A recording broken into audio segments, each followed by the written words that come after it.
সুস্বাগতম আবার একটি নতুন ভিডিওতে। আজ আমরা শুরু করতে চলেছি 5 নাম্বার মডেল সেট একাদশ শ্রেণীর বর্ধমান মিউনিসিপাল হাই স্কুলের। চলো কথা না বাড়িয়ে প্রথম প্রশ্নের দিকে যাওয়া যাক। দেখো প্রথম প্রশ্নে কি বলেছে। প্রথম প্রশ্ন বলেছে যে 20 গ্রাম ক্যালসিয়াম কার্বনেট 20 গ্রাম HCl এর সাথে বিক্রিয়া করানো হলো।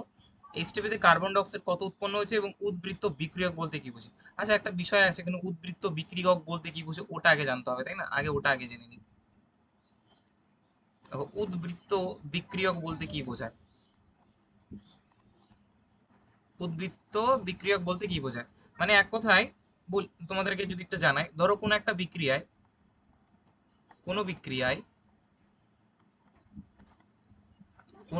দুটি বা তার বেশি পদার্থ যখন অংশগ্রহণ করে,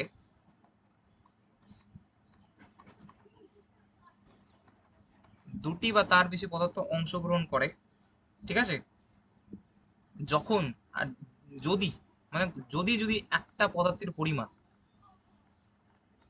একটি পদার্থ ধরো শেষ হয়ে গেছে, তার কনসেন্ট্রেশন শেষ হয়ে গেল, মানে দুটি রিয়াকশন করে একটি শেষ হয়ে গেল, তাহলে ওটাকে আমরা কি বলবো? Limiting reagent. কি বলবো ওটাকে? বলে আমরা লিমিটিং রিয়েজেন্ট। বুঝতে পারলাম। এবার কথা হলো, যেহেতু একটি পদার্থ শেষ হয়ে গেছে, তার দ্বিতীয় পদার্থটির আর বিক্রিয়া করার মতো কোনো জায়গা বা সঙ্গী থাকবে না, হয় কি না? তাহলে সেই দ্বিতীয় পদার্থে যে অংশটা বিক্রিয়া করে না, মানে আমরা লিখতে পারি যে সেই দ্বিতীয় পদার্থটি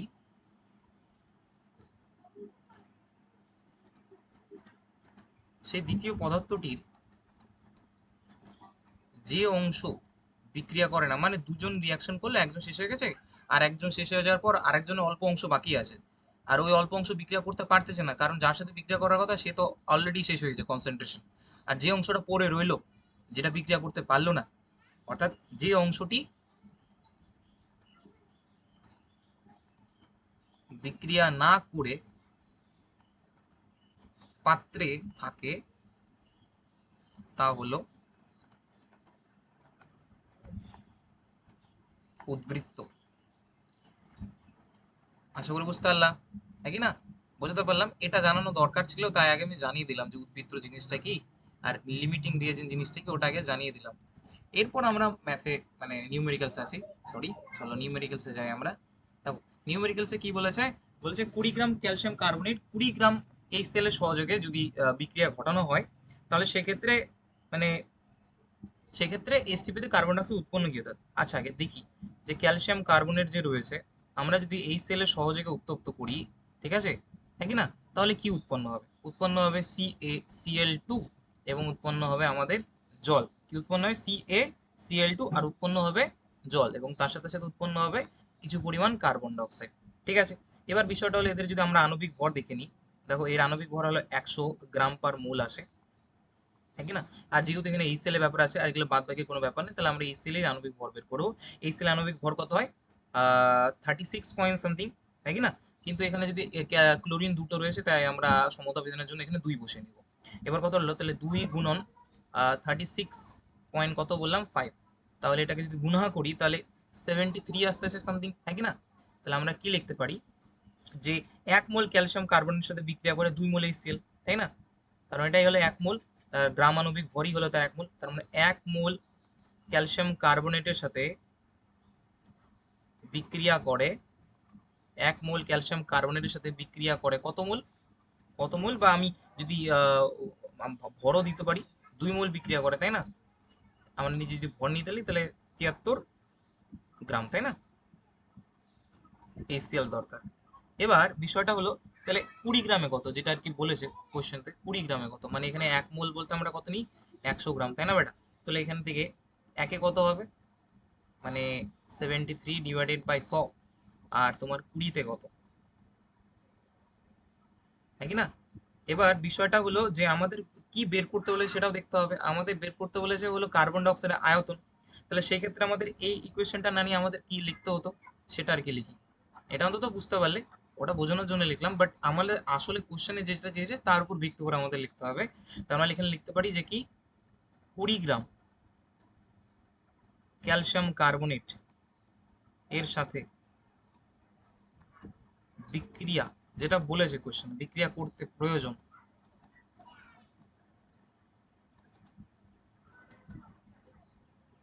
তাহলে কত হতো 73 ডিভাইডেড বাই 100 ইন্টু 20। মানে ওটাই আর কি আমি ভাষায় লিখলাম, বুঝতে পারলে? ওটাই ছিল, বাট আমি জাস্ট একটু ভাষায় লিখে দিলাম। তাহলে এখান থেকে কত আসতেছে 0, আর এদিকে 5, তাহলে তাহলে 14 পয়েন্ট সামথিং কিছু, মানে 14.6 গ্রাম আমাদের লাগবে এই সিএল। ঠিক আছে, বুঝাতে পারলাম? এবার কতটা হলো যে 20 গ্রাম হলো ক্যালসিয়াম কার্বনের সাথে বিক্রিয়া করলো, আর আছে হলো এখানে তোমার দেখো, তোমার এখানে এখানে 20 গ্রাম হলো এইচসিএল দেওয়া আছে। কত গ্রাম? 20 গ্রাম এইচসিএল দেওয়া আছে, একই না? 20 গ্রাম এইচসিএল দেওয়া আছে। তবে আমরা এটা করতে পারি যে এইচসিএল উদ্বৃত্ত হবে বা উদ্বৃত্ত থাকবে কত, 20 থেকে কত চলে গেল 14.6, তাহলে পড়ে থাকলো আমাদের হলো কত 5.4 গ্রাম। 5.4 গ্রাম আছে, তো এখানেও আছে। আচ্ছা, তাহলে এবার আয়তন বের করতে হবে, চলো আয়তন বের করা যাক। এবার আয়তন কিভাবে বের করবো? দেখো, 100 গ্রাম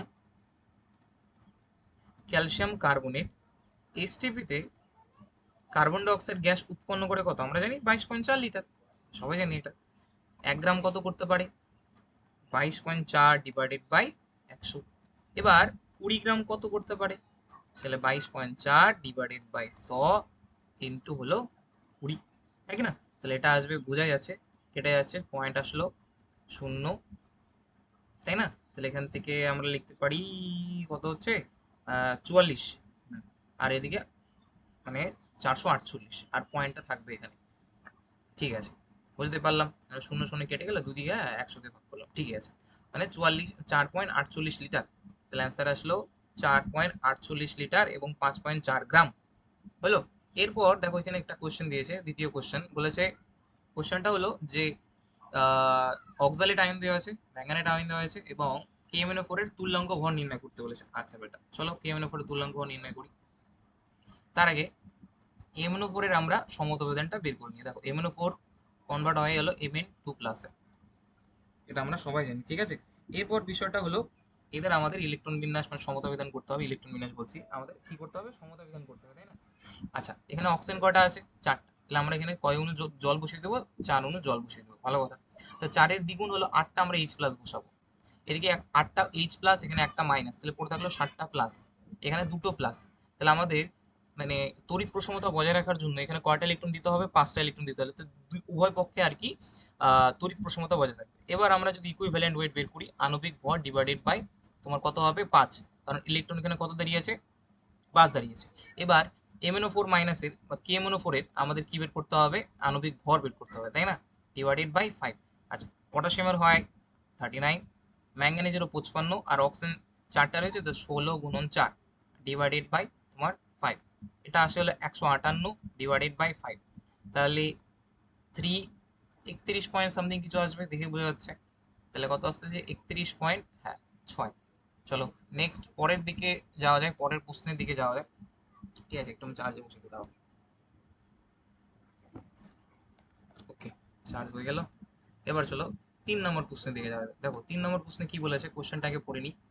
বলেছে 0.1 HCl এবং 0.2 H2SO4 এর জলীয় দ্রবণকে সম আয়তনে মিশ্রণ করলাম, কিসে সম আয়তনে, তাহলে H+ আয়নের গাঢ়ত্ব নির্ণয় করতে হবে, ভালো কথা। এবার কথাটা হলো যখনই দুটো আহ, মানে কি বলে অ্যাসিডকে সম গাঢ়ত্বে নয় সম আয়তনে যদি মিশ্রণ করতে চাই, তাহলে সেক্ষেত্রে আমাদের গাঢ়ত্ব নির্ণয়ের যে সূত্রটা হয় সেটা হয় M1 V1 M2 V2 divided by V1 plus V2। এবার M1 কত আছে 0.1। এবার বিষয়টা যেহেতু আয়তন সমান না, তাহলে আমি 1 নিয়ে নিই।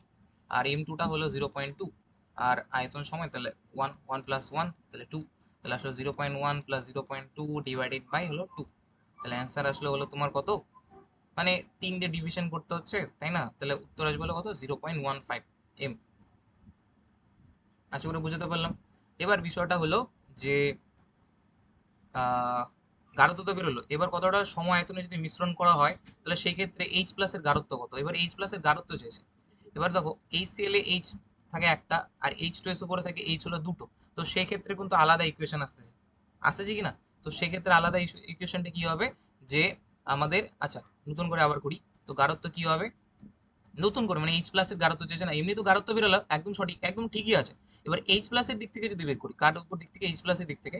এবার M1 মানে 0.1, আয়তনও এক, এবার এইচ এর জন্য হলো এক, কারণ এই সেলে এক আছে, একটা এইচ প্লাস আছে। তারপরে আমি যদি H2SO4 এর জন্য বের করি, H2SO4 এর জন্য তাদের মোলারিটি দেওয়া আছে হলো কত, 0.2, আয়তন সমান তাহলে এক, এবং H plus H2SO4 A H2SO4 A H plus দুটো রয়েছে, তাহলে দুই দিয়ে ডিভিশন মানে গুণ করলাম, আর ওয়ান প্লাস ওয়ান তো ছিল টু। এবার পরবর্তীতে এটা যদি অ্যাড করো, এক আর এদিকে দুই, চার, পাঁচ, মানে 0.5 ডিভাইডেড বাই দুই, ঠিক আছে? তাহলে টু দিয়ে যদি ফাইভকে ডিভিশন করা হয় তাহলে 25 আছে, নিচে হলো তোমার 100, তাহলে 0.25। আশা করে বুঝতে পারলাম।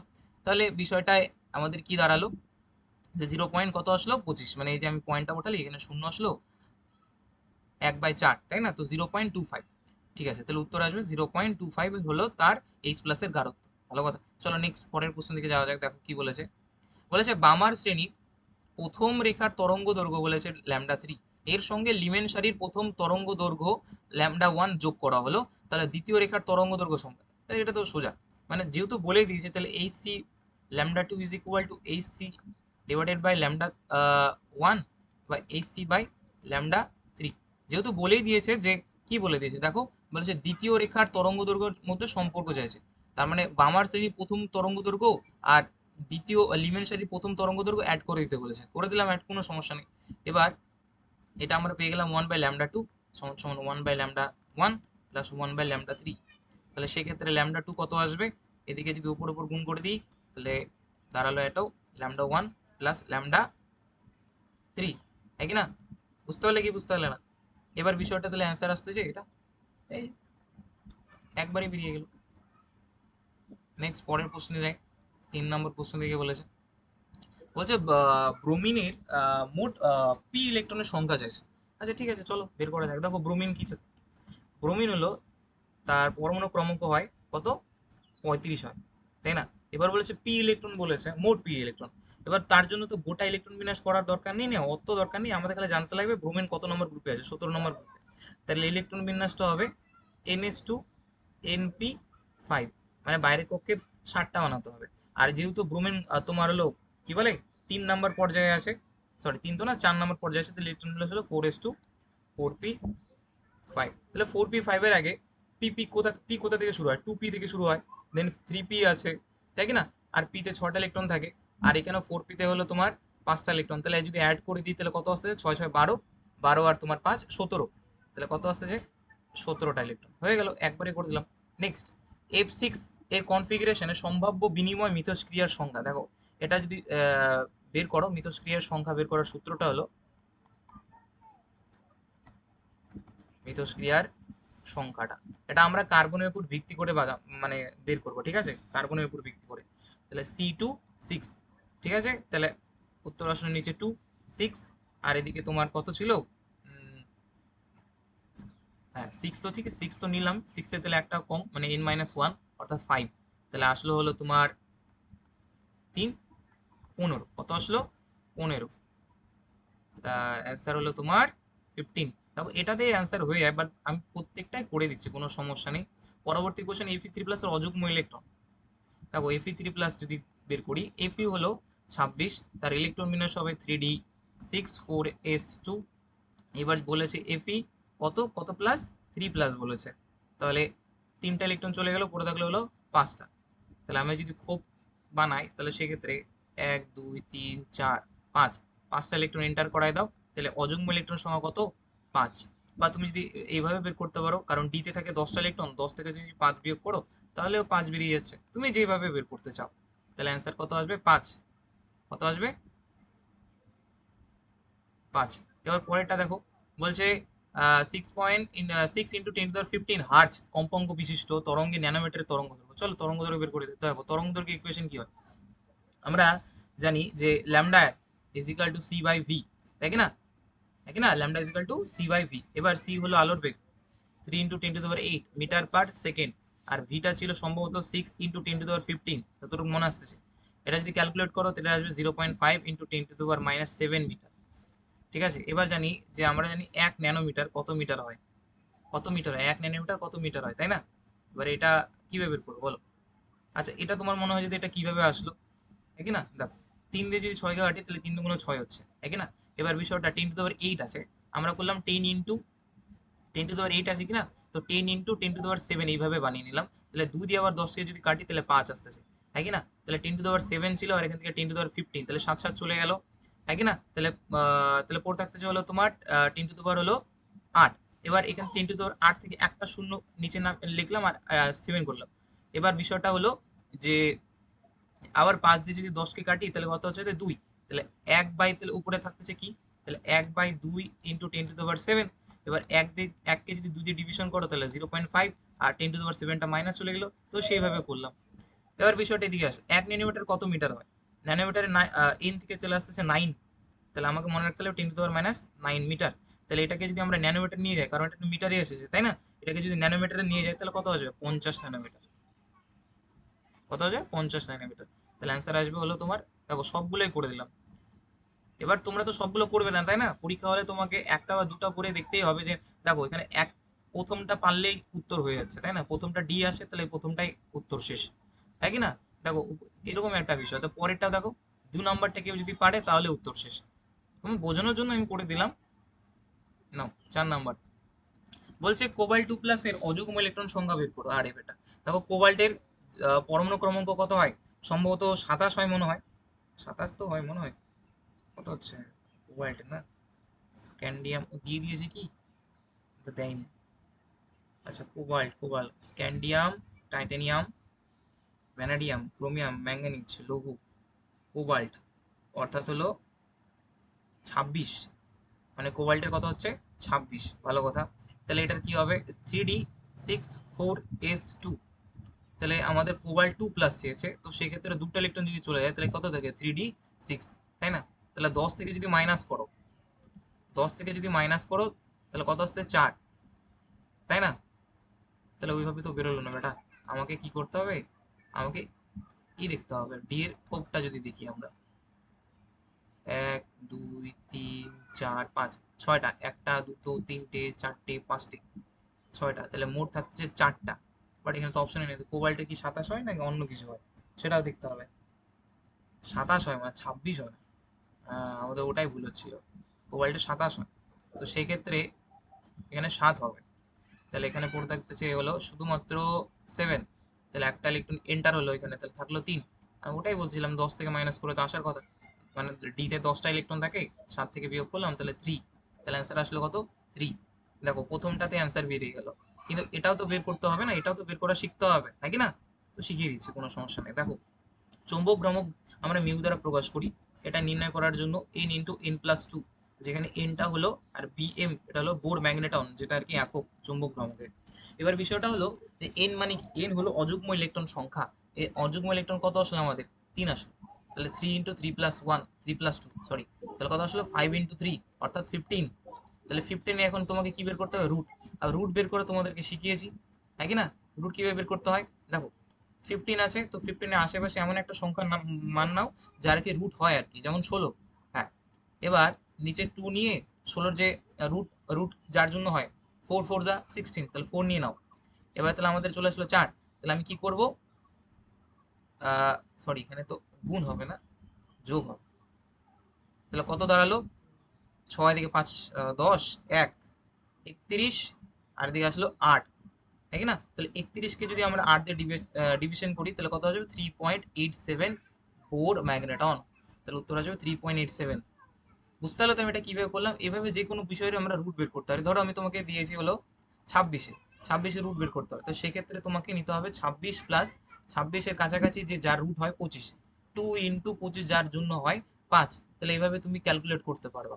এটার অ্যান্সার যদি পারো বের করে দেখাবা, তাই কি না? নেক্সট, বোর এর পারমাণবিক মডেলের একটি ইলেকট্রনের সর্বনিম্ন কৌণিক ভর। দেখো, বোরের পারমাণবিক মডেলের কি হয়, এম ভি আর ইজ সমান সমান এন এইচ বাই 2 পাই আর, যেখানে এন ইজ শুরু হয় হলো 1 2 3 থেকে। তাহলে সর্বনিম্ন বলেছে, তাহলে এন এর মান কত বসাবো? 1। তাহলে এইচ বাই কত হবে? 2 পাই। তাহলে উত্তর আসবে এইচ বাই 2 পাই।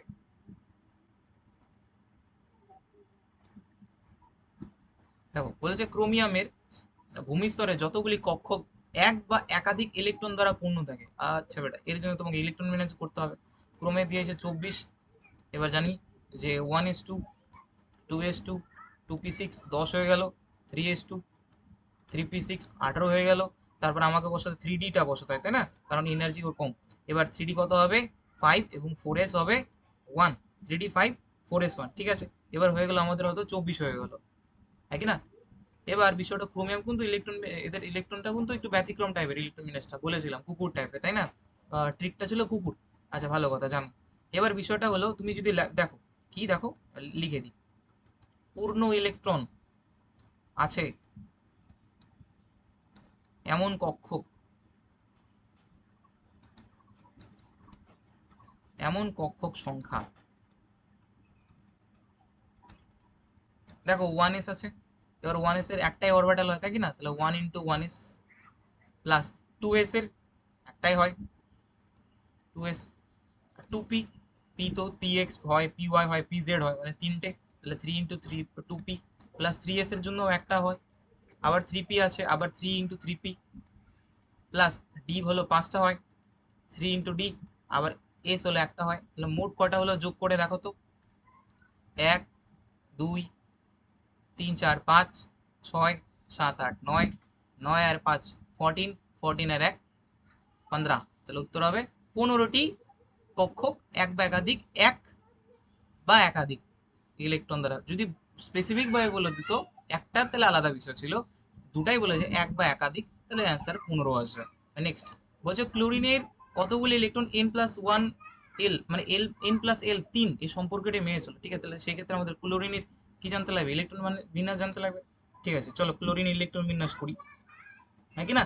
কারণ দেখো ক্লোরিনে যদি ইলেকট্রন বিন্যাস না জানি তাহলে এটা কিন্তু করতে পারো। তাহলে ক্লোরিনে আমাকে কি করতে হবে? ইলেকট্রন বিন্যাস জানতে লাগবে। দেখো ক্লোরিনটা তোমার হলো কত নম্বর গ্রুপে আছে? আমাদের হলো 17 নম্বর গ্রুপে আছে। কত নম্বর গ্রুপে? 17 নম্বর গ্রুপে। এবার ক্লোরিনের 17 নম্বর গ্রুপে আবার থাকে 17টাই হলো আর কি এর জেড। তাহলে যদি ইলেকট্রন বিন্যাস করি 1s2, 2s2, 2p6, 3s2, 3p5, তাই না? তাহলে দেখো 17টা হয়ে গেল। এবার যদি এর জন্য n+l এর সূত্রটা প্রয়োগ করো, n হলো তোমার হলো 1 আর l হলো তোমার 0, কারণ l হলো গৌণ কোয়ান্টাম সংখ্যা। l যদি 0 হয় তাহলে s, l যদি 1 হয় তাহলে p অরবিটালকে বোঝায়, l যদি 2 হয় দেন d, এবং l যদি 3 হয় দেন তোমার f কে বোঝায়। এবার বিষয়টা হলো আমি 3s এর দিকে তাকাই, তাহলে n এর মান আসতেছে হলো 3 আর s এর জন্য আসে 0। এবার দেখো n+l 3 হলো, যেটা আর কি চেয়েছে। তারপর 2p এর জন্য দেখি n এর মান হলো কত? 2। আর p এর জন্য l এর মান কত আসে? 1। তাহলে কত আসলো? 3। তার মানে শুধুমাত্র 2p এবং 3s টাই হলো n+l 3 এই ইকুয়েশনটা ফলো করতেছে। তাহলে মোট ইলেকট্রন সংখ্যা চেয়েছে, তাহলে 2p তে আছে 6টা আর 3s আছে 2টো, তাহলে 6 আর 2, তাহলে হয়ে গেল 8টা। মোট তাহলে 8টা ইলেকট্রন এই n+l এর সূত্রটা আর কি মেনে চলতেছে, তাই না? পরবর্তী দেখো বলেছে পটাশিয়াম এবং কপার উভয় হলো চতুর্থ এস কক্ষে একটি করে ইলেকট্রন আছে, তবু এস ব্লকের নয়। হ্যাঁ দেখি তাহলে, পটাশিয়াম আর এদিকে কপার, কপারে হয় ইলেকট্রন বিন্যাস হয় 3d10 আর হয় 4s2, হ্যাঁ কি না? হ্যাঁ কি না? দেখো এখানে 4s এ ইলেকট্রন থাকা সত্ত্বেও ডি কক্ষে ইলেকট্রন বিন্যাস, ডি কক্ষে আগে ঢুকেছে ইলেকট্রন, বুঝতে পারলা? ডি কক্ষে আগে ইলেকট্রন এন্টার করে। আমরা জানি সর্ববহিস্থ কক্ষ মানে ইলেকট্রনটা যেখানে এন্টার করে সেটা হলো তোমাদের হলো সেই ব্লকের অন্তর্গত। কপারে যেহেতু ডি অরবিটাল রয়েছে, তাহলে এটা হলো ডি ব্লকের মৌল। কি ব্লকের মৌল? ডি ব্লকের মৌল। কিন্তু এটা সন্ধিগত মৌল নয়, এটা সন্ধিগত মৌল নয়। কোশ্চেন না, বাট আমি একটু বলে দিলাম, মানে রিভিশন হয়ে গেল। এটা সন্ধিগত মৌল নয়। সন্ধিগত মৌল হওয়ার জন্য আংশিকভাবে ডি অরবিটাল পূর্ণ থাকতে হবে। দেখো এখানে 10টাই আছে, ভালো কথা। এবার তুমি পটাশিয়ামের জন্য আসো, পটাশিয়ামের হয় কত? 19 হয়, তাই কি না? এবার এর যদি ইলেকট্রন বিন্যাস দেখো, কারণ এর ওরা হলো কি বলে, এর 1 নম্বর গ্রুপে আছে পটাশিয়াম, তাই না? তাহলে আর্গন আর হলো 4s1, বাইরের কক্ষে একটা ইলেকট্রন আছে, মানে এখানে বহিস্থ ইলেকট্রন এস এ এন্টার করেছে, তার জন্য এরা হলো এস ব্লকের অন্তর্গত, গ্রুপ নাম্বার 1। দেখো তাহলে কপার এবং পটাশিয়াম উভয়ের চতুর্থ এস কক্ষে একটি করে ইলেকট্রন আছে আছে নাকি না? সরি, হাই হাই কি ভুল করে দিয়েছি, এসে এখানে একটা থাকবে, ঠিক আছে, এসে একটা থাকবে।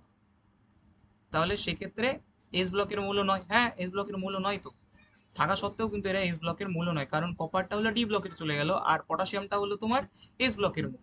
এবার চলে আসি, কপার হলো পরিবর্তনশীল জারণ অবস্থা দেখায়, হ্যাঁ কপার এখান থেকে একটা ইলেকট্রন বের করতে পারে, তাহলে কপার প্লাসও হয়, এখান থেকে দুটা ইলেকট্রন বের করতে পারে, কপার টু প্লাস হয়, মানে পরিবর্তনশীল জারণ অবস্থা দেখায়।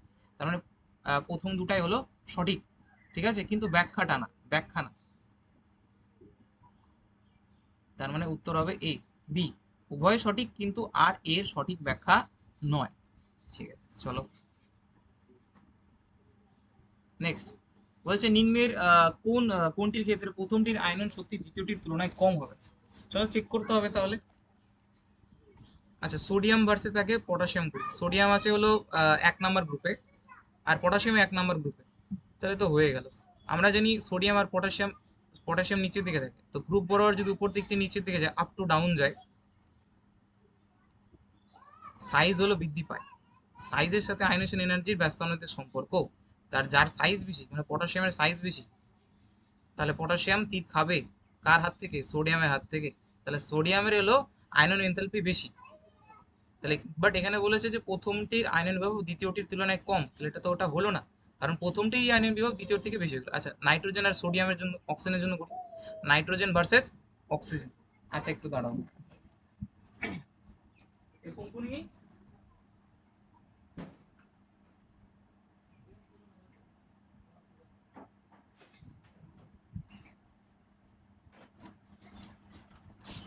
আচ্ছা দেখো নাইট্রোজেন কত নম্বর গ্রুপে আছে? নাইট্রোজেন আছে হলো তোমার 15 নম্বর গ্রুপে, তাহলে যদি 15 নম্বর গ্রুপে হয় ইলেকট্রন বিন্যাসটা কেমন হবে?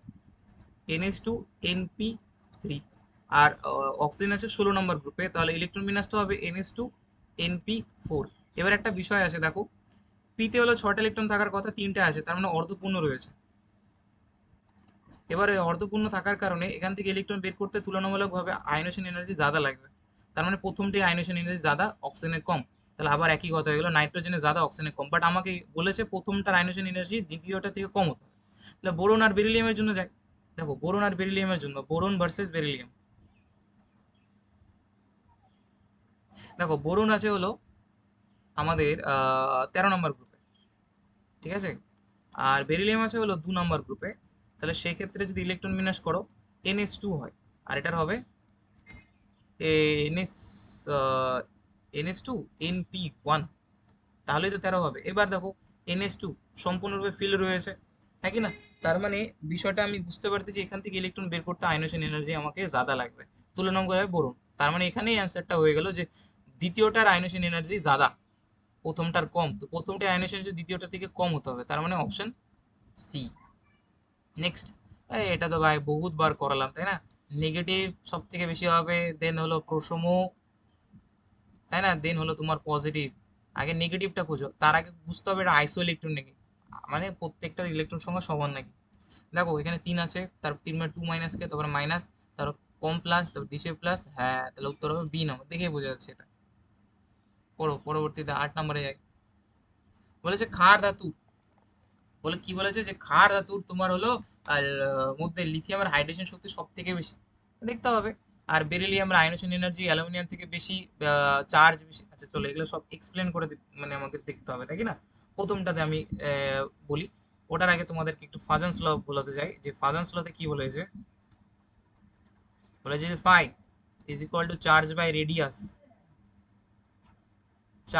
রেডিয়াস তথা যদি চার্জ বেশি হয় তাহলে ফাই বেশি হবে, তাহলে কোভ্যালেন্ট ক্যারেক্টার আসবে, আর রেডিয়াস যদি কম হয় তাহলে ফাই বেশি হবে, তাহলে কোভ্যালেন্ট ক্যারেক্টার আসবে, তাই না বেটা? এবার তুমি যদি ক্ষার ধাতুর মধ্যে লিথিয়ামকে দেখো, লিথিয়ামকে দেখো, কাকে দেখবো? লিথিয়ামকে, তার হাইড্রেশন শক্তি বেশি, তাহলে তোমাকে যদি লিথিয়ামকে দেখি, লিথিয়াম প্লাসকে দেখি, এর আকারটা ছোট হয়। এবার আমি আগের দিনই তোমাদের মানে ক্লাসে একটা প্র্যাকটিক্যাল করে দেখালাম, যে আকার যদি ছোট হয় তাহলে সেই ক্যাটায়নের চারপাশে অ্যানায়ন গুলো খুব তাড়াতাড়ি আসবে, মানে তার হাইড্রেশন এনথালপিটা একটু বেশি হয়ে যাবে, কারণ কাছাকাছি আসবে না। তাহলে আমরা লিখতে পারি যদি আকার ছোট হয়, তাহলে আকার ছোট তাহলে তোমার ফাইটা বেশি, কোভ্যালেন্ট ক্যারেক্টার আসবে। আর তার মানে জলের অণুগুলো কি থাকবে, জলের অণুগুলি জলের অণুগুলি চারিদিকে ঘিরে থাকবে কার, চারিদিকে ঘিরে থাকবে কার রে, লিথিয়াম প্লাসের। তার মানে লিথিয়াম প্লাসের হাইড্রোজেন এনথালপি ज्यादा, তার মানে এটা সঠিক। নেক্সট, বেরিলিয়ামের কি চেয়েছে, বেরিলিয়ামের হলো আয়নেশন এনার্জি অ্যালুমিনিয়াম অপেক্ষা বেশি। দেখতে হবে, দেখো বেরিলিয়াম ভার্সেস হলো অ্যালুমিনিয়াম। এবার বেরিলিয়াম আছে হলো 2 নম্বর গ্রুপে, তাহলে 2 মানে NH2, আর অ্যালুমিনিয়াম আছে হলো তোমার 13 নম্বর গ্রুপে, তাহলে ইলেকট্রন বিন্যাসটা হবে NH2 NP1। স্বাভাবিক ব্যাপার, দেখে বোঝা যাচ্ছে এখানে NS এ ফুলফিল ইলেকট্রন আছে, ফুলফিল্ড ইলেকট্রন আছে, আর ফুলফিল ইলেকট্রনকে তারাতে আমাদের বেশি আয়নেশন এনার্জি লাগে।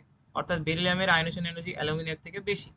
বলেছে কিনা বেরিলিয়ামের আয়নেশন এনার্জি অ্যালুমিনিয়াম থেকে বেশি, হ্যাঁ সত্য, ঠিক।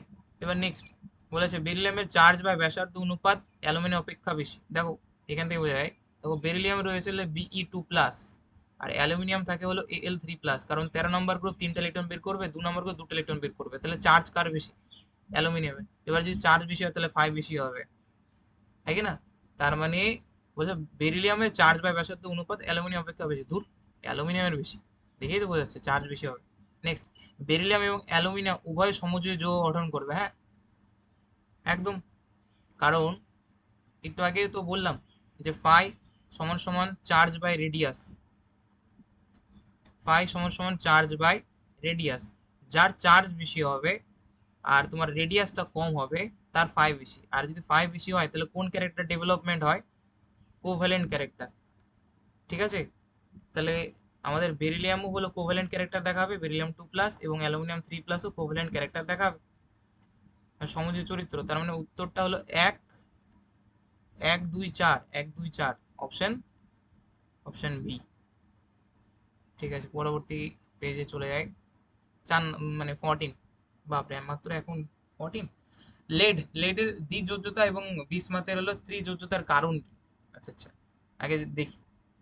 দেখো লেড আছে, তোমাকে জানতে লাগবে লেড কোথায় আছে, বুঝতে পারলা? লেড হলো তোমার 82 হয়, কত হয়, 82 হয়। যদি তুমি এটাও না জানো তাহলে তুমি মনে রাখবা লেড হলো 14 নম্বর গ্রুপে থাকে।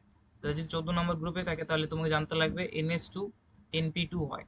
আর আমি তুমি জানো এই যে 14 নম্বর গ্রুপে কে থাকে, কি বলে, কাহে শিবজি সুনো, কাহে শিবজি সুনো পার্বতী, তাই না?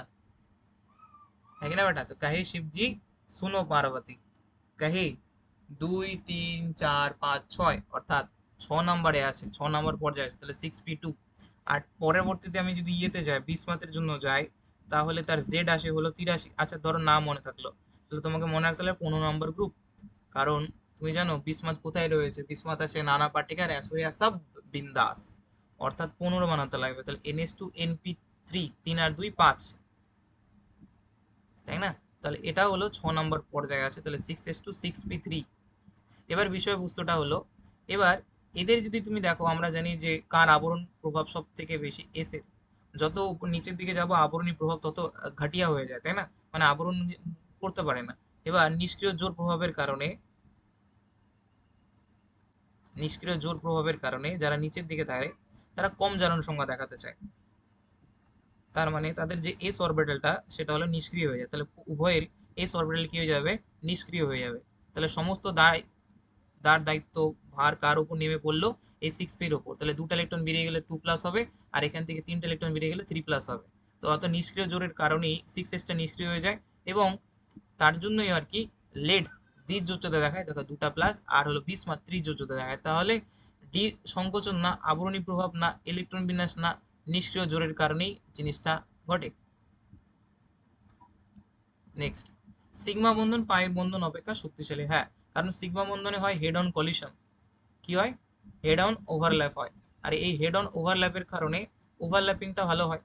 আর ওভারল্যাপিং যেখানে ভালো হবে তার বন্ধনটাও সব থেকে, ওভারল্যাপিংটা যেখানে ভালো হবে তার বন্ধনটা, তার বন্ডটাও সেখানে কি হবে, ভালো হবে, বুঝতে পারলা? তার মানে প্রথমটা একদম সঠিক বলেছে। এবার বলেছে পারমাণবিক অক্ষের কক্ষীয় অবিলোপন মানে ওভারল্যাপিং পার্শ্বীয় অবিলোপন অপেক্ষা বেশি, একদম। মানে এটা সঠিক ব্যাখ্যা দিয়েছে, মানে উভয় সঠিক আর সঠিক ব্যাখ্যাও দিয়েছে। না নেক্সট, 11 নম্বর পেজ। বলেছে কোন জোটটি সমাকৃতি নয়। আচ্ছা আচ্ছা, মানে তোমাকে স্ট্রাকচার দেখতে হবে বা হাইব্রিডেশন দেখে যদি তুমি কি পেয়ে যাও। দেখো হীরা রয়েছে, হীরা হলো sp3 হয়, মানে দুটাই হলো sp3 হাইব্রিডাইজড। আর NH3 PH3 বোঝা যাচ্ছে দুটো একই ধরনের যৌগ, এদেরই হলো sp3 হাইব্রিডাইজড হয়, এরাও sp3 হয়। কিন্তু যদি জেনন এনটা দেখো XCF4, এটা জানা উচিত তোমাদের, এত পড়তেছো এটা তো করা উচিত।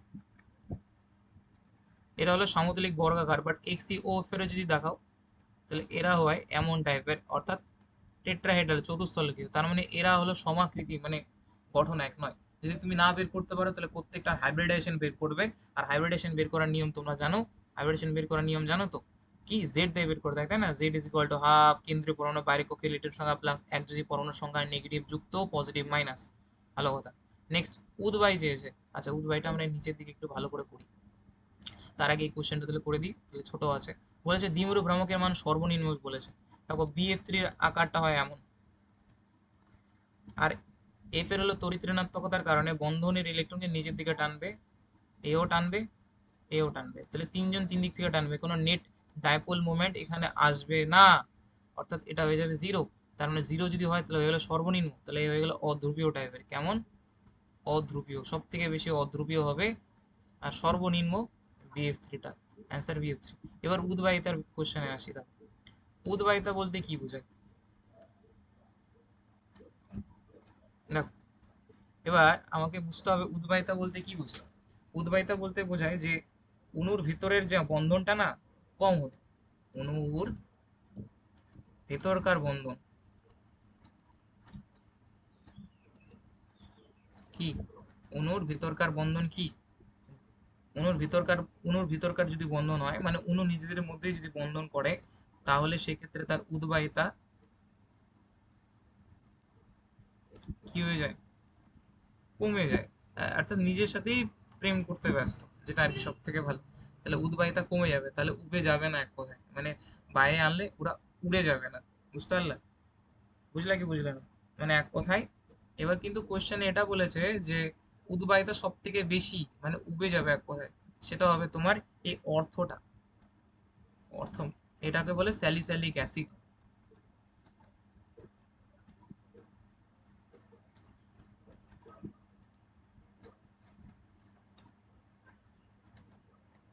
কোশ্চেন বলেছে উদ্বায়িতা সব থেকে বেশি, ঠিক আছে? বুঝতে পারলে কি বুঝতে পারলে না, মনে হয় উদ্বায়িতা মানে উবে চলে যাবে, তাহলে সব থেকে বেশি হবে আমাদের এই, কারণ এখানে রয়েছে হলো হাইড্রোজেন বন্ড, এখানে থাকবে হলো হাইড্রোজেন বন্ড, তাই না? এখানে থাকবে হলো হাইড্রোজেন বন্ডিং।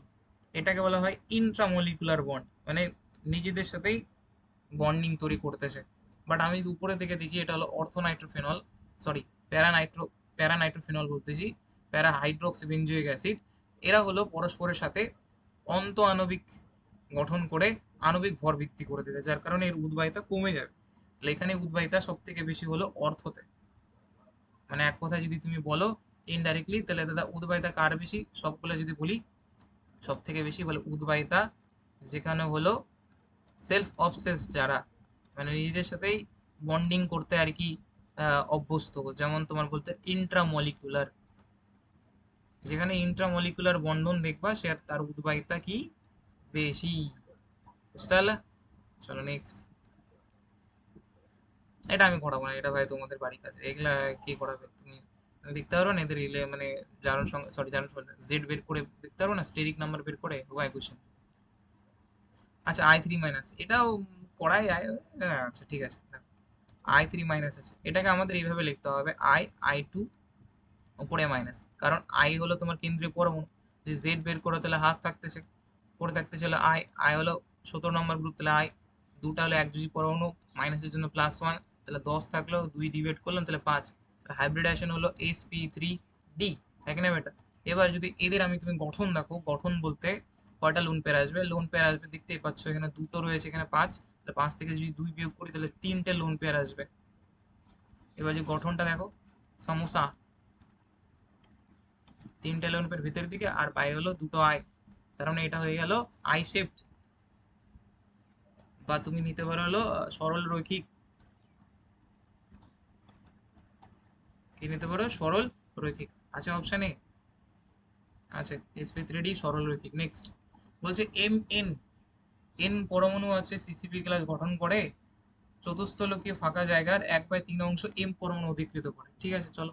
এটা বের করার সূত্রটা আমি বলেছিলাম, যখন এরকম কোশ্চেন আসবে m/n নিয়ে নিবা।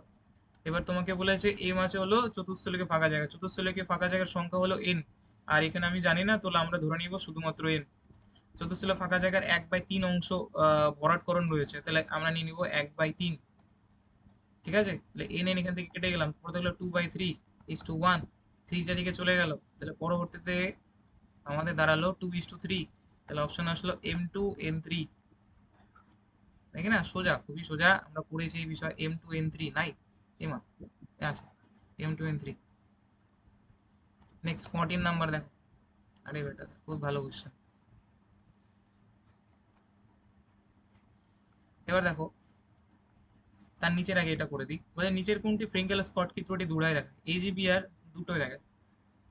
ফ্রেঙ্কেল ত্রুটি বোঝো তো, ফ্রেঙ্কেল ত্রুটি আর স্কট কি ত্রুটি? ফ্রেঙ্কেল ত্রুটি জানো তো, মানে ক্লাস থাকবে, মানে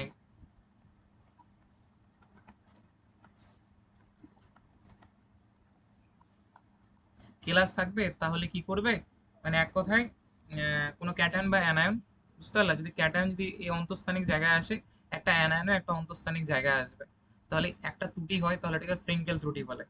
কি ত্রুটি বলে? উহাকে আমরা ফ্রেঙ্কেল ত্রুটি বলে। আর স্কট কি ত্রুটি বলতে,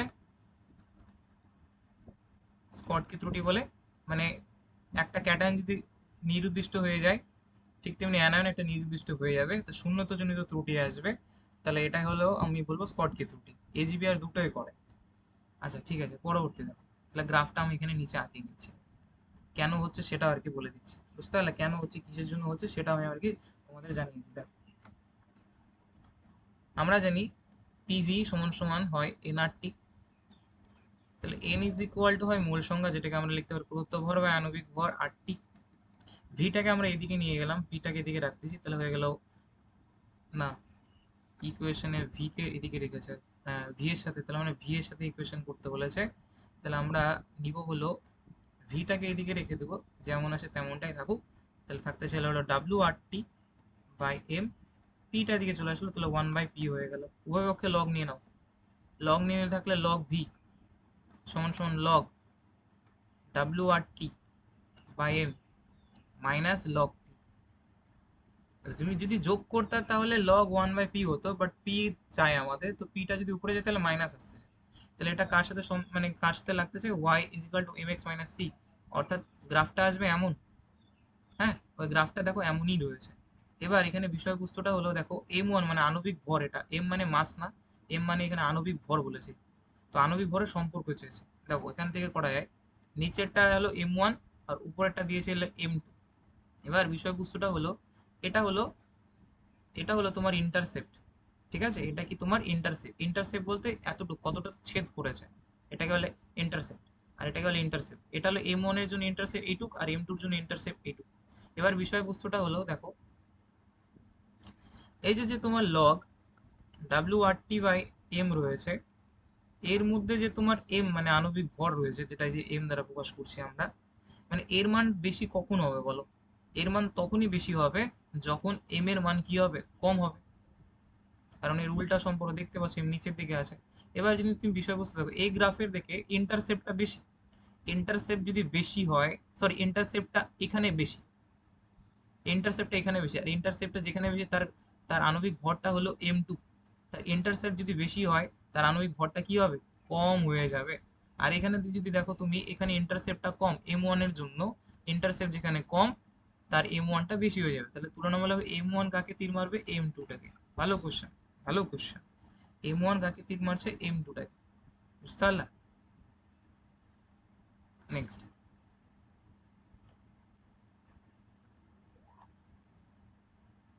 এবার চলো দেখো কি বলেছে, carbon die oxide, oxygen, hydrogen এবং অ্যামোনিয়ার ভ্যান ডার ওয়ালসের এ এর মান দেওয়া আছে, ঠিক আছে, এবার তরলীকরণ চেয়েছে। এটা আমি বলেছি তোমাদের যে এ হলো ভ্যান ডার ওয়ালসে আকর্ষণজনিত ত্রুটির কারণে এসেছিল, আর এটা মিললে আমাদের হেল্প করে হলো কে আর কি তরলে বেশি কনভার্ট হবে, মানে আকর্ষণজনিত বল এক কথায়। আমি বলেছিলাম এর মানের সাথে তরলীকরণের সমানুপাতিক সম্পর্ক, মানে এর মান যার বেশি হবে সে তরলে বেশি কনভার্ট হতে চাইবে। আমি দেখতে পাচ্ছি এর মান 4.17 আছে অ্যামোনিয়ার জন্য, তাহলে অ্যামোনিয়া তরলে কনভার্ট করার ক্ষমতা সব থেকে বেশি। নেক্সট, জালক শক্তি সর্বোচ্চ। আচ্ছা করি, এটা তাহলে দেখতে হবে। জালক শক্তি মানে বোঝো তো, ল্যাটিস এনথালপি। মানে এক কথায় 1 গ্রাম ফর্মুলা ক্যাটায়ন আর অ্যানায়ন যখন তৈরি হবে তখন এক ধরনের শক্তি এনার্জি রিলিজ করে, সেটাকে আমরা বলি হলো জালক এনথালপি। এটা মেনলি নির্ভর করে হলো চার্জ আর হলো ক্যাটায়ন অ্যানায়নের মধ্যকার দূরত্ব, ক্যাটায়ন এবং অ্যানায়নের অন্তর্বর্তী দূরত্বের মধ্যে, বুঝতে পারলে? যাদের ক্যাটায়ন এবং অ্যানায়নের অন্তর্বর্তী দূরত্ব কম তাদের ল্যাটিস এনথালপিটা বেশি হবে, বুঝতে পারলে? তাহলে আমি যদি এখানে লক্ষ্য করো যে এনএফ, এনএফ সোডিয়াম এবং হলো ফ্লুরিন, সোডিয়ামের আকারটাও ছোট এবং ফ্লুরিনের আকারটাও ছোট। তাহলে সোডিয়াম এবং ফ্লুরিনের যদি আকার ছোট হয়, সাইজ যদি ছোট হয়, তাদের মধ্যবর্তী দূরত্বটাও ছোট হবে। আর মধ্যবর্তী দূরত্ব যদি ছোট হয় তাহলে ল্যাটিস এনথালপিটা বেশি হবে, জালক শক্তি বেশি হবে। তাহলে উত্তর হবে এনএফ। নেক্সট, আয়নের অ্যানায়নের সচলতা ক্যাটায়ন অপেক্ষা বেশি। এটা তো খুবই সোজা।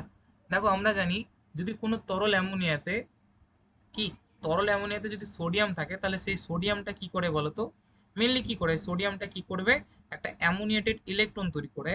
আর ওই অ্যামোনিয়েটেড ইলেকট্রনটা মেনলি আর কি আয়নীয় সচলতার কারণ দাঁড়ায়, তড়িৎ পরিবহনতার কারণ দাঁড়ায়। তো বিষয়বস্তুটা হলো অ্যান্সারটা আসবে তরল অ্যামোনিয়াতে, মানে লিকুইড অ্যামোনিয়াতে সোডিয়ামের দ্রবণটা, এখানে যে উৎপন্ন অ্যানায়নটা অ্যামোনিয়েটেড অ্যানায়ন, অ্যামোনিয়েটেড ইলেকট্রন যেটা আর কি অ্যানায়নের মতো কাজ করে, তার সচলতা ক্যাটায়ন অপেক্ষা বেশি হবে। চলো নেক্সট। দেখো কোশ্চেন গুলা কেমন চলে আসতেছে, একটু বড় করলে, হ্যাঁ এবার ঠিক আছে। বলছে লিথিয়ামের, আচ্ছা, বলছে লিথিয়ামের আয়নীয় ব্যাসার্ধ সোডিয়াম অপেক্ষা কম, বাট লিথিয়ামের ব্যাসার্ধ সোডিয়াম অপেক্ষা বেশি জলীয় দ্রবণে। এর ক্ষুদ্র আকার এবং উচ্চ আয়তনের ঘনত্ব হওয়ার কারণে জলীয় দ্রবণে Na প্লাস অপেক্ষা বেশি জলযুতি অবস্থায় থাকে। হ্যাঁ, কিন্তু বুঝলাম না তো। হ্যাঁ বুঝতেছি, কোনো সমস্যা নেই। আমরা দেখি phi is equal to charge by radius, charge by radius. তুমি যদি লিথিয়াম প্লাসের কথা দেখো, লিথিয়াম প্লাসের চার্জ তো ঠিকঠাকই আছে, রেডিয়াস কম, মানে এর ব্যাসার্ধটা কম। কার? রেডিয়াসটা কম লিথিয়ামের। রেডিয়াস যদি কম হয়, আমি আগেই বলেছি, যদি কেউ ছোট ভাই হয়, সে তার প্রবণতা থাকবে জলের অণুগুলোকে তার চারিদিকে একদম একদম ঘিরে রাখে। এর আকারটা কম, তাহলে জলের অণুগুলো চারদিক থেকে সে ঘিরে রাখতে পারবে, মানে জল যোজিত হওয়ার প্রবণতা বেশি। তাহলে আমরা লিখতে পারি যার রেডিয়াস কম, যার রেডিয়াস কম তার ফাই বেশি। আর যার ফাই বেশি সে জল যুজিত বেশি হবে, মানে জলের কণাকে চারদিক থেকে ঘিরে রেখে দিবে, জল যুজিত হবে ভালো। আর জল যুজিত ভালো হয় তো বুঝতেই পারতেছো বিষয়টা, আমি তো বললাম রেডিয়াস বেশি তাহলে ফাই বেশি। ও ও ও রেডিয়াস, পাগল নাকি? রেডিয়াস কম আকার ছোট হতে হবে তাহলেই তো ফাই বেশি হবে, তাই না? আর তাহলে ওই জল যুজিত বেশি হতে পারবে, কারণ রেডিয়াস কম তো ফাই বেশি, ব্যস্তানুপাতিক সম্পর্ক। আচ্ছা আস্তে আস্তে বলি। তাহলে তাহলে বিষয়টা কি দাঁড়ালো, বিষয়টা দাঁড়ালো যে আমাদের যে এ আর উভয় সঠিক এবং আরটা হলো উভয় ভালো ব্যাখ্যা। কারণ দেখো এখানে আকার এবং উচ্চ আধান হওয়ার জন্য জলীয় দ্রবণ Na প্লাস অপেক্ষা বেশি জলযুত অবস্থায় থাকে। হ্যাঁ, কে? Lithium plus ion, lithium plus Na plus. কারণ কারণ যদি আমি দেখি, একটু আগেই তো বললাম, তাও আমি আবার বলে দিচ্ছি, লিথিয়াম আর সোডিয়ামের মধ্যে কার আকারটা ছোট, কার আকার ছোট? আমরা জানি লিথিয়াম সোডিয়াম নিচের দিকে আছে, নিচের দিকে থাকায় সোডিয়ামের আকারটা বড়, লিথিয়ামের আকার ছোট। তাহলে আকার ছোট এবার তাহলে এই জলযুত হওয়ার প্রবণতা বেশি। তাহলে চার্জ কেন আসলো না? কারণ দুজনের চার্জ সমান। তাহলে আমি চার্জের দিক থেকে আমরা এটা বলতে পারবো না, রেডিয়াসের দিক থেকে বলতে পারবো, সেই হিসেবে রেডিয়াসের দিক থেকেই বললাম। নেক্সট, দেখো তাপ প্রয়োগ করলে কোনটি সব থেকে বেশি কার্বন ডাইঅক্সাইড গ্যাস উৎপন্ন করে? আরে বেটা, এটাও আমি ওই ফাই দিয়ে বোঝাতে পারবো, দেখবা? আমি ওই তোমার এই কি বলে এটাকে, ফাই দিয়ে বোঝাবো। দেখো এখানে আমি দেখতে পাচ্ছি হলো পটাশিয়াম, সোডিয়াম আর ম্যাগনেসিয়াম ক্যালসিয়াম। তাহলে একটা আমি ক্ষারীয় মৃত্তিকা ধাতুর গ্রুপটা পেলাম, মানে গ্রুপ টু এর মৌলটা পেলাম। আমি ম্যাগনেসিয়াম আর ক্যালসিয়ামের কথাই বলি, এরা গ্রুপ টু, তাহলে প্লাস টু হিসেবে থাকবে। তাহলে চার্জের দিক থেকে আমরা ফাইভ বের করতে পারবো না, চার্জের দিক থেকে আমরা ফাইভ বের করতে পারবো না। তাহলে আমাকে দেখতে হবে রেডিয়াস। এবার রেডিয়াসটা কার বেশি হয়? ক্যালসিয়ামের রেডিয়াস বেশি হয় ম্যাগনেসিয়ামের তুলনায়। এবার ক্যালসিয়ামের রেডিয়াস যদি বেশি হয় তাহলে ফাই কম। তাহলে আমরা বলতে পারি যে ম্যাগনেসিয়ামের সাইজ, ম্যাগনেসিয়াম টু প্লাসের সাইজ কার থেকে বেশি, সরি, ম্যাগনেসিয়ামের সাইজ কার থেকে বেশি, ক্যালসিয়াম টু প্লাসের থেকে কম আর কি, বেশি না। আর যদি সাইজ কম হয়, সাইজ যদি কম হয় তাহলে ফাই কি হবে ওর, ফাই কি বেশি হবে। আর যদি ফাই বেশি হয় তাহলে আমরা জানি যে কোভ্যালেন্ট ক্যারেক্টার তো আসেই, কিন্তু তার সাথে সাথে এরা তাপের প্রতি অস্থিতিশীল হয়ে যায়। কি হয়ে যায়? দেখো মানে আমি একটা আবার ভালো বলে দিচ্ছি, যদি 5 বৃদ্ধি পায় তাহলে কোভ্যালেন্ট ক্যারেক্টার বৃদ্ধি হবে। 5 যদি বৃদ্ধি পায় তাহলে সমজয়ী চরিত্র হওয়ার প্রবণতা বৃদ্ধি হয়। আচ্ছা, ওটাই তো লিখলাম বাংলায়, হায় রে কত। ঠিক আছে, তারপর 5 যদি বৃদ্ধি পায় তাহলে তোমাকে এটা মাথায় রাখতে হবে, তাহলে জল যোজিত বেশি হবে, মানে জলের কণাগুলো বেশি আর কি টানবে নিজের দিকে। নেক্সট, 5 যদি বেশি হয় তাহলে তাপের প্রতি অস্থিতিশীল, মানে তাপ দিবা তো ভেঙে যাবে বেশি, তাপে অস্থিতিশীল মানে তাপ দিবা আর ভেঙে যাবে। তাহলে ম্যাগনেসিয়ামকে বেশি ভেঙে যাবে, তাহলে ম্যাগনেসিয়াম কার্বনেটকে আমি যদি ভাঙি তাহলে কি উৎপন্ন পাবো, কার্বন ডাইঅক্সাইড পেলো, তাহলে উত্তর হবে ম্যাগনেসিয়াম কার্বনেট। নেক্সট, গ্লিসারলের উপস্থিতিতে বোরাক্স একটি তীব্র অ্যাসিডের ন্যায় কাজ করে। বোরো নাইট্রাইট, আচ্ছা বোরো নাইট্রাইট হলো বিএন হয়, হ্যাঁ, এটাকে আমরা বলি অজৈব গ্রাফাইট। গ্রাফাইটের মতো দেখতে হলেও অজৈব, আর গ্রাফাইটের বৈশিষ্ট্য থাকে না তো, তড়িৎ পরিবহন করে না, ফ্রি ইলেকট্রন থাকে না।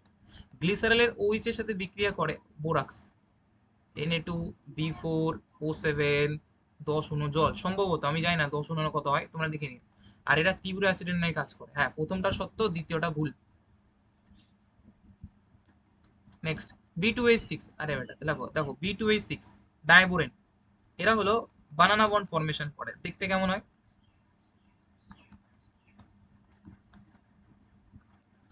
কেন বন্ড ফর্মেশন করে? কারণ ইলেকট্রন ঘাটতি, ইলেকট্রন যদি ঘাটতি না থাকতো তাহলে এরকম করতো না, মানে ইলেকট্রনের ঘাটতির কারণেই এরা এরকম বন্ধন তৈরি করে, বুঝতে পারলা? ইলেকট্রনের ঘাটতি, আর ইলেকট্রনের যদি ঘাটতি থাকে, মানে এরা ইলেকট্রনের ঘাটতি তার জন্যই এরকম বন্ড ফর্মেশন করে। তাহলে দেখো প্রত্যেকটা বিষয়টা দিই, বলছে BH বন্ধন বা B2H6 এ বন্ধন উপস্থিত সমতুল্য, না না না, দেখো এখানে ব্রিজেড হাইড্রোজেন আছে আর এখানে এমনি প্লেন হাইড্রোজেন, সমতুল্য নয় তো।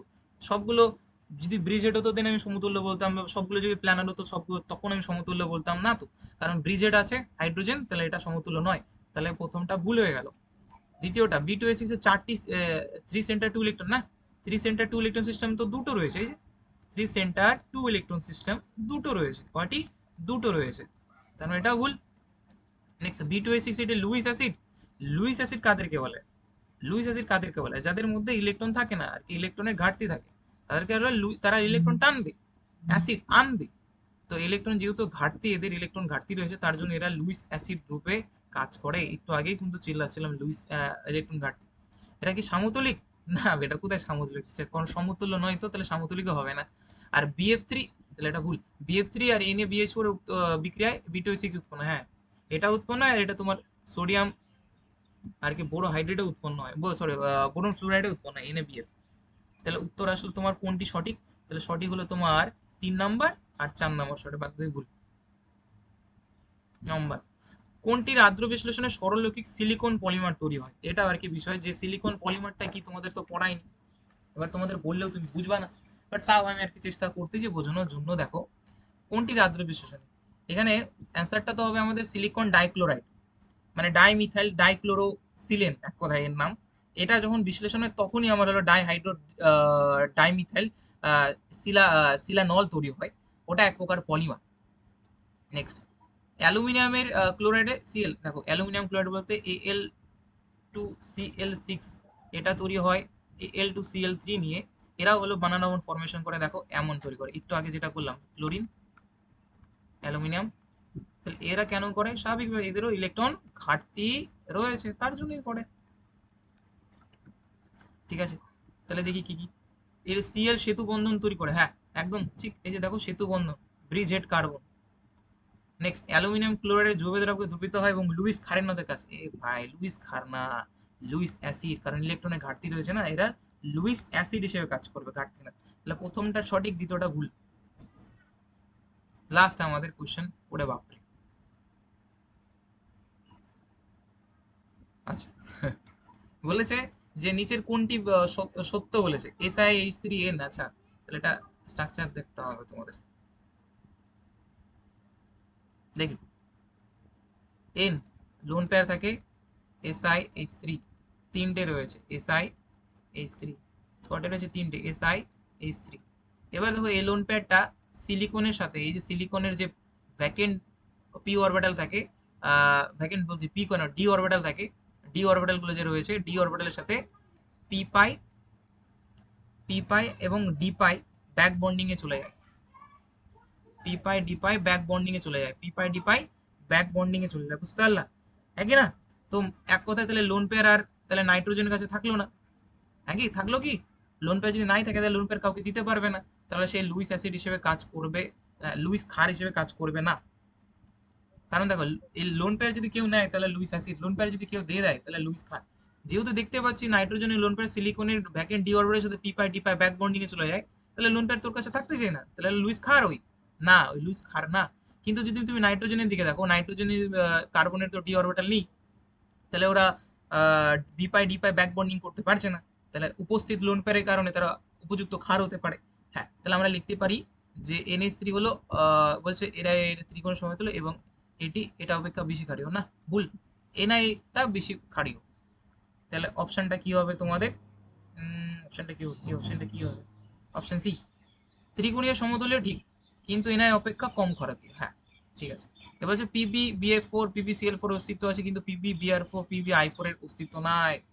এবার বিষয়টা হলো Br মাইনাস এবং I মাইনাস এরা হলো তীব্র বিজারক টাইপের হয়। কি হয়? তীব্র বিজারক টাইপের হয়। এবারে Br মাইনাস এবং I মাইনাসের আকারটা অনেক বড়, সাইজটা অনেক বড়। এবার যদি সাইজ বেশি হয় তাহলে এরা বেশি ধ্রুবায়িত হবে, আর যদি ধ্রুবায়িত হয় তাহলে এদের বন্ধনটা অস্থির হয়ে যাবে, আর যদি বন্ধন অস্থির হয়ে যায়, বন্ধনটা অস্থির হয়ে যাওয়ার পর ভেঙে যাবে, মানে নতুন একটা জিনিসে কনভার্ট হবে। পিবিআই উৎপন্ন, ধরো PbI4 এর জন্য তুমি প্রস্তুতি নিলা, বাট PbI2 তে কনভার্ট হয়ে যায়, মানে ভেঙে I2 তে রূপান্তরিত হয়, মানে PbI4 তুমি কোনোদিন পাবা না। তারপর বলেছে এই যৌগটাকে উত্তপ্ত করলে বি যৌগ পাওয়া যায়, অর্থোবোরিক অ্যাসিডকে উত্তপ্ত করলে মেটাবোরিক অ্যাসিড পাওয়া যায়, তাহলে অর্থোবোরিক অ্যাসিডকে উত্তপ্ত করলে মেটাবোরিক অ্যাসিড পাওয়া যায়, তাহলে অপশন বি। এটা অর্থোবোরিক অ্যাসিড, এটা মেটাবোরিক অ্যাসিড, ঠিক আছে। আর এটা হলো তোমার টেট্রাবোরিক অ্যাসিড, ঠিক আছে, আর এটা হলো বোরন ট্রাই অক্সাইড, তাহলে অপশন 35। ঠিক আছে, যেগুলো আর কি আমি পড়াইনি ব্যাচে, তুমি এখান থেকে দেখে নিবা, আস্তে আস্তে সেখানেও চলে যাব। ধন্যবাদ আজকের জন্য, বেস্ট, টাটা।